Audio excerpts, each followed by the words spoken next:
Hey, welcome back. This is Graybeard Wheeling. Um, really kind of excited. Uh, Not even kind of, very excited. Um, I've been into wheeling for a long time.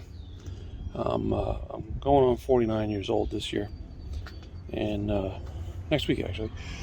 And I've been into trucks and 4x4s and quads and all that kind of stuff since I was, I don't know, 5, 6, something like that. And as soon as I started getting an allowance, one of the first things I would look for was the four-wheel drive magazines, the quad magazines, the truck magazines, Jeep magazines, whatever. It didn't matter. As long as it had something with four-wheel drive getting dirty, I was in. Sold 100%. So Peterson's four-wheel drive, four-wheel and off-road, four-wheeler magazine, and the list goes on and on. And sadly, most of those magazines are gone now. They have online presences, if anything. But, I enjoyed them when I was a kid, into a teenager, into adulthood, quite honestly. Um, and one of the things I always wanted, I came across early on, is from a company that's been in business for 40-something years, I guess, at this point. It was advertised in the magazines in the back and all those little picture ads and everything. And they did stories on them. They did write-ups on trucks that had it installed, and it would always be mentioned as one of the upgrades to the truck or Jeep. So it was always a neat thing. And I think I've mentioned in one or two of my other videos, I like tools. So the new toy, and it's for this one. It's going in my Jeep, not that one. And this isn't an unboxing video because, hey, I couldn't wait. I already opened it up. One of the components is a hand throttle cable.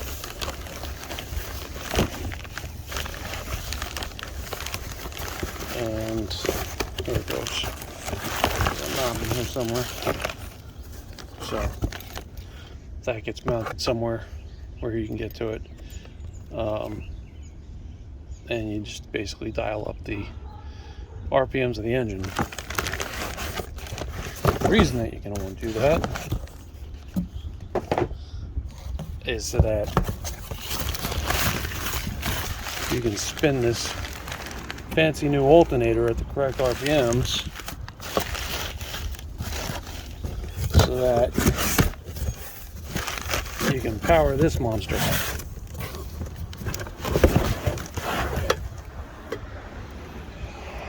Take it up here.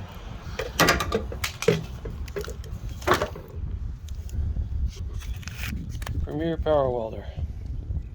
I have wanted one of these things for years. So, very simple concept. You run the RPMs on the engine at a certain point to where you see this go up into weld if you're trying to weld. And what you do is, at normal idle, first you make the decision you want to weld, and you go ahead and turn on this switch. Then you bring up the idle to the proper RPM for weld, and then it's a stick welder. You just run your leads. It can also run TIG or MIG if you have the right apparatus to add to it, but out of the box it's usable as a stick welder. You want to run it in reverse polarity if you're welding on your Jeep. So your ground lead would be on negative, positive would have the stinger.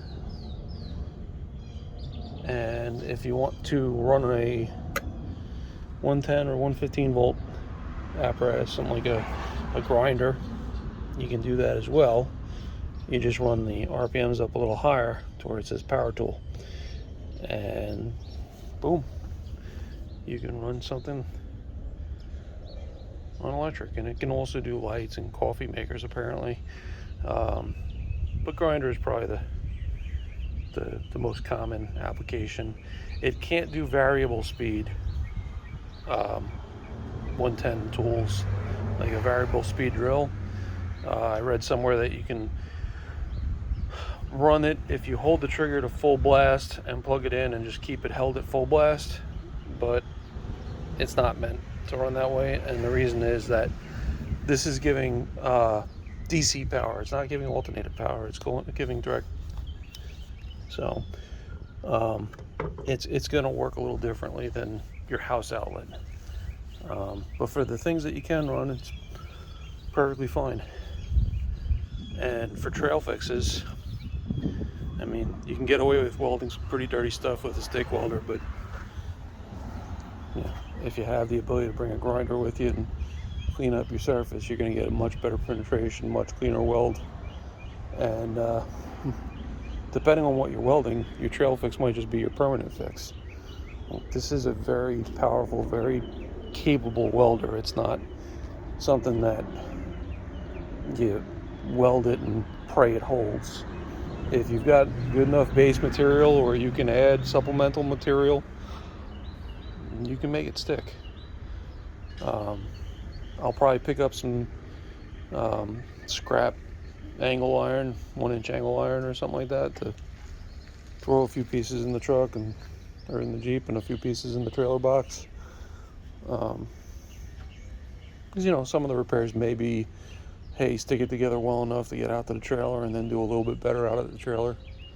One of my eventual hopeful additions to the trailer is probably going to be a hitch receiver and a hitch mounted hitch mounted vise.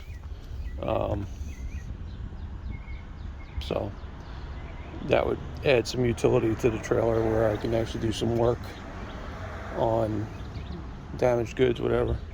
Not sure where I would want to put it. Couple of ideas would be somewhere, right on top of one of these rails here. Another idea would be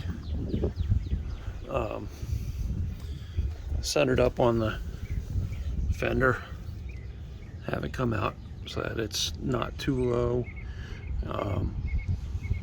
But these fenders are drive over fenders, so they're pretty stable. But that is something I still got to play with as far as concept and execution. The other thing this can do is it can also act as a jumper box for another vehicle.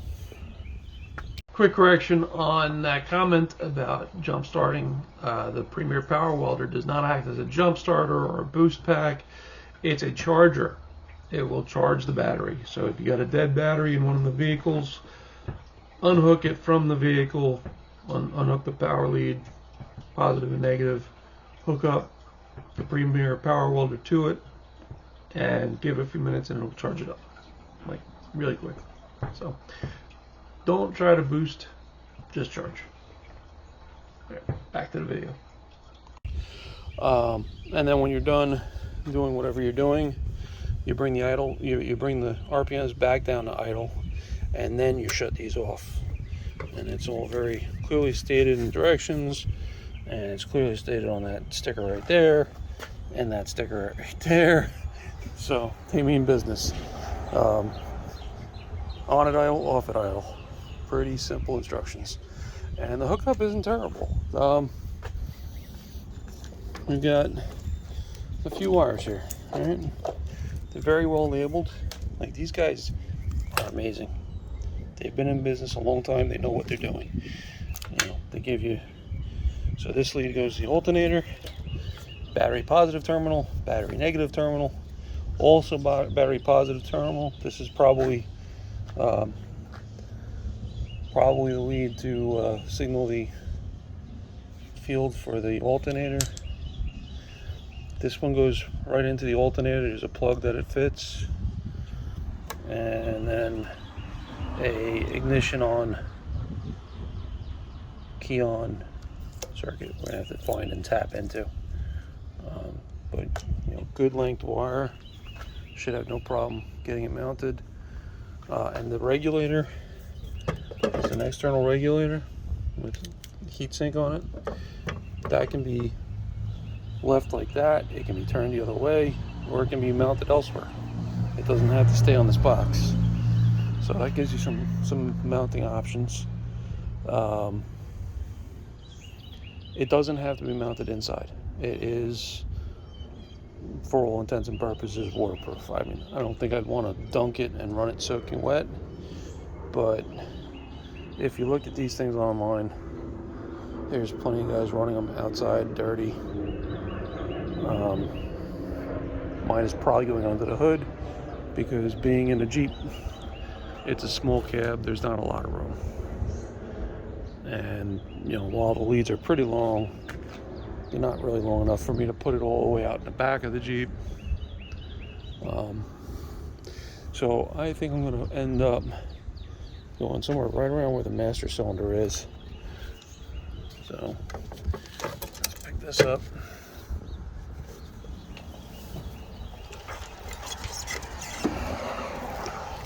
And I've got a few things going on here. So I have a hydraulic assist cylinder for my steering because I've got the 40-inch tires on here. So this is the reservoir for my power steering fluid. This is the factory cruise control vacuum actuator. And then I've got onboard air because of my lockers. I've got ARBs front and rear. So I've got my little compressor down there, and that feeds into a regulator here so that my air pressure going into my switches, my actuators for my lockers, is at the correct pressure. And actually, this is the vent for the power steering, just so it doesn't splash all over the place. And then I have a hookup here, air manifold. So there's a fitting for just air lines. It's a little crusty. We've got a valved fitting here. I was running a tank underneath, and I didn't put it back on after doing all the suspension work. I've got to decide if there's going to be room for that. And if there is, I'll go ahead and leave the valve on it so that if the tank ends up getting ruptured on a rock or something like that, or the line just gets cut, then I can just turn the valve off and protect that air pressure for my lockers. And then party horns. I used to get invited to St. Patty's Day parade every year, and the kids absolutely loved the air horns in these things. There was a guy with a H2 Hummer that was also invited, and he had them the first couple of years, so I finally said I can't be showed up by a Hummer, especially not an H2. It was a nice truck though. He had a lot of time in that. So I'm just being silly. But anyway, what I'm thinking is I may have to rearrange some stuff. I may be able to tuck this thing in something like in there. If I float a bracket off the backside of this, put you down for a second. Now, between the planes and the birds, I got plenty of background noise. Anyway, I was thinking about trying to float it down in there. Not 100% sure that's going to work. I would definitely need to move the way the regulator is mounted. The wiring is going to interfere. I might have to actually move all this stuff. I think what I might be better off doing is moving that manifold. I think I've got enough slack on the lines or spare line available. What I can probably do is I can probably move this manifold to right here and just mounts on this one stud there. Probably put it on that hole right there. just loosen this up and swing this relay around a little bit. And then that frees up that whole landing pad there. So that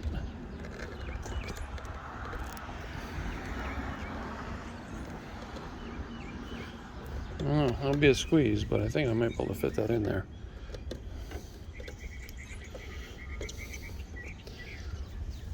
Another option would be coming around here on the other side of the engine compartment. And you can see it's kind of tight. It's a stock engine, but it is the metal cloak fenders with their inner fenders. So the airbox is moved down and in.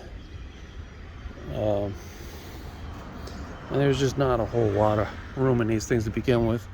I mean, there's a big opening right there directly above the engine. I guess I could install it on the hood and let it flip up with the hood. I don't like that idea at all. I could also probably ditch this battery handle, just get rid of it. Don't need it. I'm not taking the battery in and out every day, and when I do have to take it out the 1 or 2 times, I got fingers. I can reach in there and grab it. Yeah, and my wiring needs a dress up anyway. But what I could do is weld a mounting plate to the top of this battery box and just float this thing right here. And there is actually enough room for that. So it's not a terrible idea. That would keep it close to the battery for more efficient wiring run. It would be right by the alternator. So I wouldn't hate that part. And there is definitely room here. My only concern with that is that in emergencies, in dead battery cases and that kind of stuff, things happen. You may need to get your battery unhooked quickly, which is why I've got these butterflies on here. I know at any time if there's an electrical problem, I can get under this hood really quickly, and I'm always carrying my multi-tool and just whip this thing off right away. Kill any power to the Jeep. So I don't know that I really want anything mounted above that. I mean, it could be somewhat unobtrusive.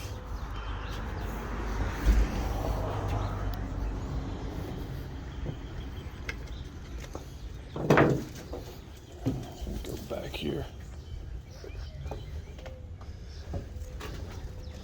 Gotta be careful I don't end up grounding it out to anything.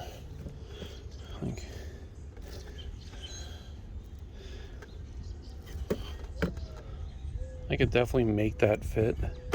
You know, I've got the winch power lines there. There's not a ton of room, but I could definitely get that in there and make it sit underneath the hood with clearance for the switches and everything. But again, it would definitely obscure one, if not both, of the battery posts. And it would also make oil changes more challenging. I like to do the oil filter from the top. So I'm probably not going with this option. I don't know. The other option, the other idea I was playing with that I still haven't ruled out completely is running it inside and just kind of floating it right in this area.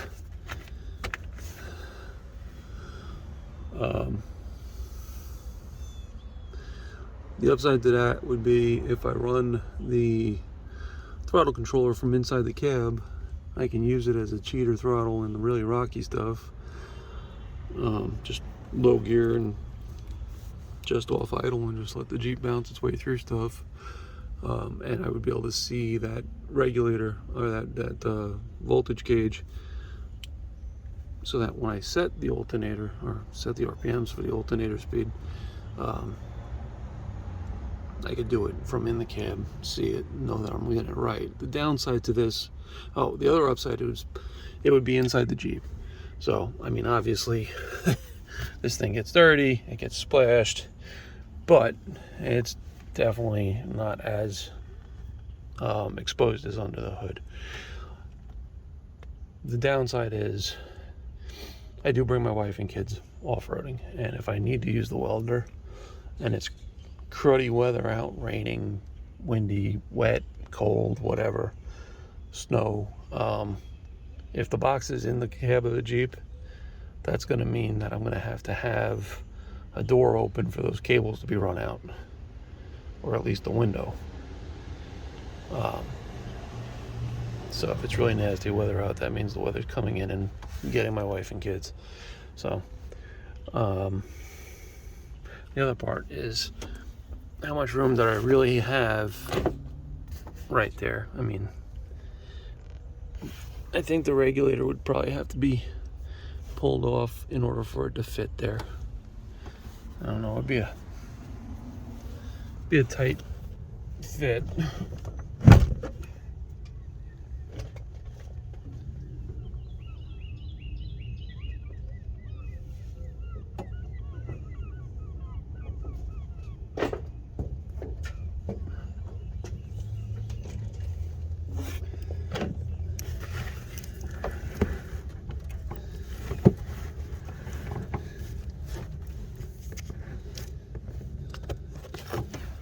And then the other problem would be, I'm not so sure I could get those leads in when it was there.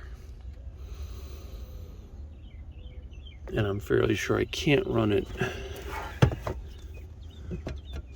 upright. Let me see if I can get these wires past here.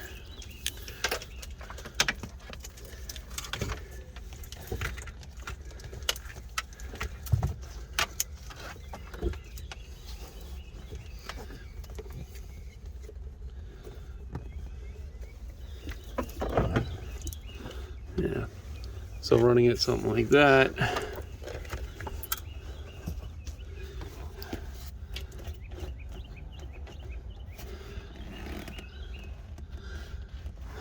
it's not, like, I could move that regulator, set that down right in there somewhere, and probably just about get that to sit back flush against the bottom there. It would be a little rough getting to the switches and the circuit breakers. It's got circuit breakers on it instead of fuses. Another nice touch. The leads, I would definitely be able to plug the leads in, and it looks like I would be able to shift no problem. It's going into first, third. I got it first, second, third, fourth, fifth, sixth, reverse. So we could definitely get in and out of gear just fine. And that really wouldn't be hard to do as far as mounting goes. It would pretty much be just an L bracket. Just an L bracket hitting those, picking up these studs off the back. So as far as install goes, the hardest part of this would just be getting a hole and a grommet installed in the firewall to get all these wires through, because every single wire but the one brown would have to go out to the engine compartment. Not a showstopper though, could be done. I could also, I've seen some people put them right up on the firewall, on the inside of the firewall on the passenger side.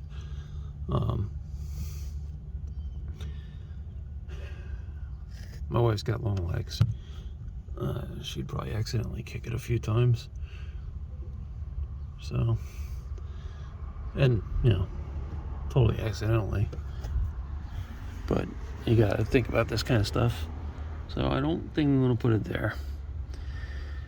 I'm on the fence about putting it there.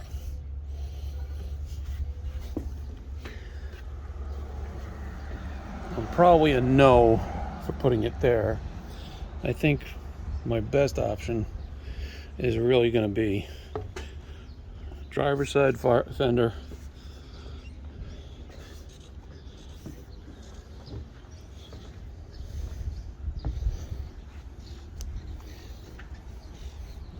I think right here is going to be the winner. I think that's the least trouble.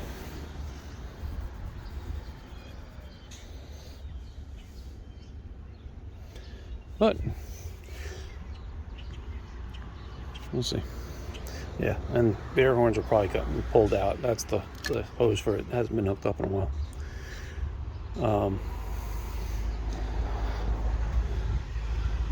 I don't hate having them, but they're definitely not an important part of the whole setup. So if something needs to go and it's them, I'm not gonna be sad. Anyway, but yeah, if I put it here, I could still put the throttle control just inside the door on the dash, and you know, be able to poke my arm through the window or something to set the RPMs and watch the gauge at the same time. Or I just put the throttle control right here under the hood, which might be the easiest thing to do. And I've been driving stick since I was 15 years old, so if I don't have a fancy little doohickey to control my RPMs, it's not really the end of the world. I haven't had one all these years and I've been just fine with it. So anyway, if you see this video and you like it, let me know. If you have any ideas, if you've got a Jeep Wrangler with a Premier Power Welder already installed and have the perfect idea and can give me some suggestions, I'd appreciate it. Yes, I know I need to clean up some of that wiring. So feel free to blast me on that, but everything works. Everything's been working, and it's one of those, you know, nothing's more permanent than a temporary fix, right? So whatever's been here working has been here working. Anyway, like and subscribe if you want. Thank you. Bye.